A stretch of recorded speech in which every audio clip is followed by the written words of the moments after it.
3খানা parcel জমা হয়ে গেছে, আর আমার তর সইছে না। এবার তোমাদের সাথে আনবক্সিংটা আমি করেই ফেলি। কি অর্ডার করেছি সেটা যতক্ষণ না বক্স খুলে দেখবো ততক্ষণ আমার একদমই মনে পড়ে না। আমাকে তোমরা প্লিজ ক্ষমা করে দিও, আমার কাছে কোনো কিউট অ্যাস্থেটিক বক্স কাটার অ্যাভেলেবেল ছিল না সেই সময় আনবক্সিং করার জন্য। যাই হোক, আমি এখানে বক্সটা খুলে দেখলাম হেয়ার কেয়ারের প্রোডাক্ট এসছে।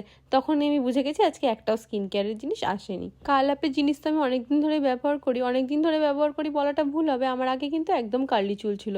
ওই যে বলে না, মানুষ দাঁত থাকতে দাঁতের মর্ম বোঝে না, সেই হয়েছে আমার অবস্থা। আমি পার্লারে গিয়ে গাদা গাদা পয়সা খরচা করে সেটাকে স্ট্রেট করেই নষ্ট করে ফেলেছি। এখন আবার আমার মনে হচ্ছে যে আমার অত সুন্দর চুলটা আমি কী করে ফেরত পাবো। তা মাঝখানে তো এগুলোর আর দরকার পড়তো না। ক্রিমটা আমার কাছে আছে, আমি আগে অর্ডার করেছিলাম, সেই কারণে ক্রিমটা আর অর্ডার করিনি। কিন্তু জেলটা শেষ হয়ে গেছিলো আর মুসটা নতুন অর্ডার করেছি, এটা আগে ইউজ করিনি। আমি মুসটা ইউজ করে তোমাদের সাথে রিভিউটা অবশ্যই কিন্তু শেয়ার করব।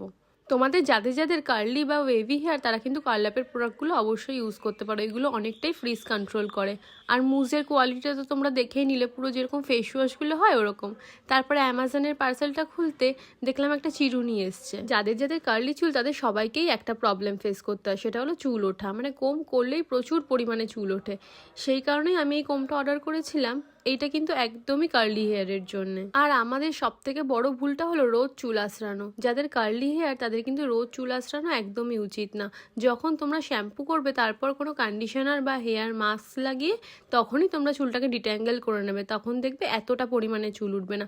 বা শ্যাম্পু করার আগে যখন তেল মাখবে তখন একবার ডিট্যাঙ্গেল করে নেবে, তাহলেও কিন্তু চুলটা খুবই কম ওঠে। চুল পড়াটা খুবই ন্যাচারাল একটা ব্যাপার, কিন্তু সেটা যাতে অত্যাধিক পরিমাণে না হয় সেটাই তোমাদেরকে লক্ষ্য করতে হবে। তারপরে মিশো থেকে 2টো বালিশের কভার অর্ডার করেছিলাম, তার সাথে দেখুন 3টে স্ক্রাঞ্চি ফ্রি দিয়েছে।